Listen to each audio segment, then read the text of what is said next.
Everyone, welcome to this channel. आज के video में हम बात करेंगे क्षारक बेसिस के बारे में। तो क्षारक या बेसिस क्या होते हैं? देखिए, ये होते हैं स्वाद में कड़वे। ठीक है, तो क्षारक क्या होते हैं? स्वाद में कड़वे होते हैं, लाल लिटमस को नीले में बदल देते हैं। तो जो आपका लिटमस पेपर होता है या लिटमस सॉल्यूशन होता है, अगर वो लाल रंग का होगा, बेस डालने पर वो कौन से रंग का हो जाता है? नीले रंग का हो जाता है। और आर्हीनियस के अकॉर्डिंग क्षारक वे पदार्थ होते हैं जो अपने जलीय विलयन में OH नेगेटिव आयन देते हैं, यानी क्या देते हैं? हाइड्रोक्साइड आयन देते हैं। ठीक है, हाइड्रोक्साइड आयन देते हैं अपने जलीय विलयन में। जैसे एग्जांपल आप क्या ले सकते हैं? NaOH ले सकते हैं।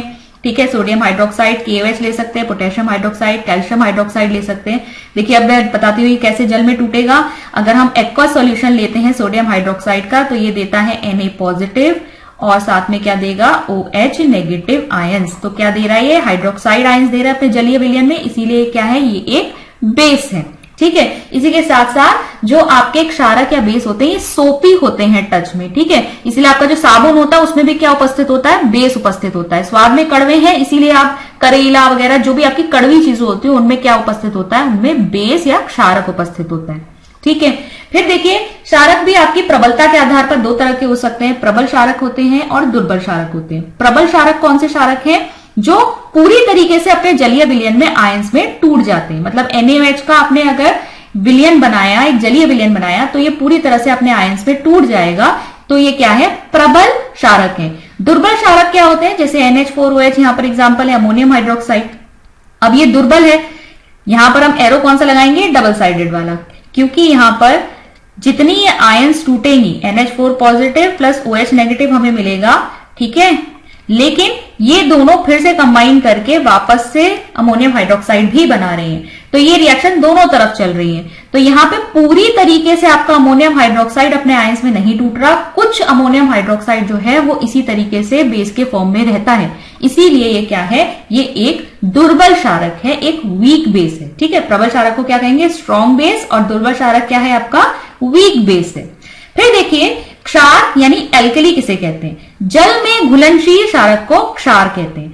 तो जो क्षारक आपके जल में पूरी तरीके से घुल जाते हैं उनको आप क्या कहते हैं? क्षार कहते हैं, एल्कली।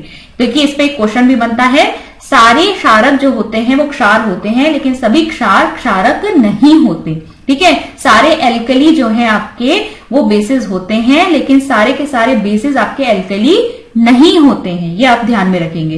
जैसे NaOH है आपका, KOH है, मैग्नीशियम हाइड्रोक्साइड है, ये सभी आपके क्या हैं? जल में घुल सकते हैं। इसीलिए क्या है? ये सभी क्षारक क्षार हैं, एल्कली भी हैं। फिर इसके अलावा लवण की अगर हम बात करें तो लवण हमें कैसे मिलता है? जब हम एक अम्ल और एक क्षारक की अभिक्रिया कराते हैं तो हमें प्राप्त होता है यहाँ पर लवण।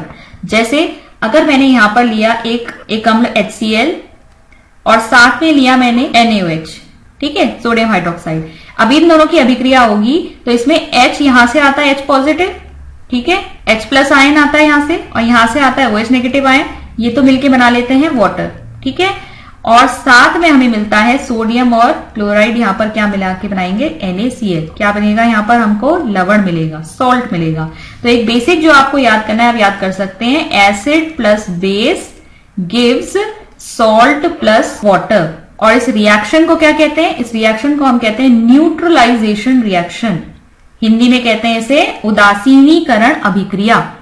उदासीनीकरण क्यों हो रहा है? यहां पर देखिए, रिएक्शन से पहले इसमें था एसिड और बेस, लेकिन रिएक्शन होने के बाद ना तो ये एसिडिक रहा ना ये बेसिक रहा, इसीलिए ये क्या हो गया? ये उदासीन हो गया है। इसीलिए इस अभिक्रिया को उदासीनीकरण अभिक्रिया कहते हैं।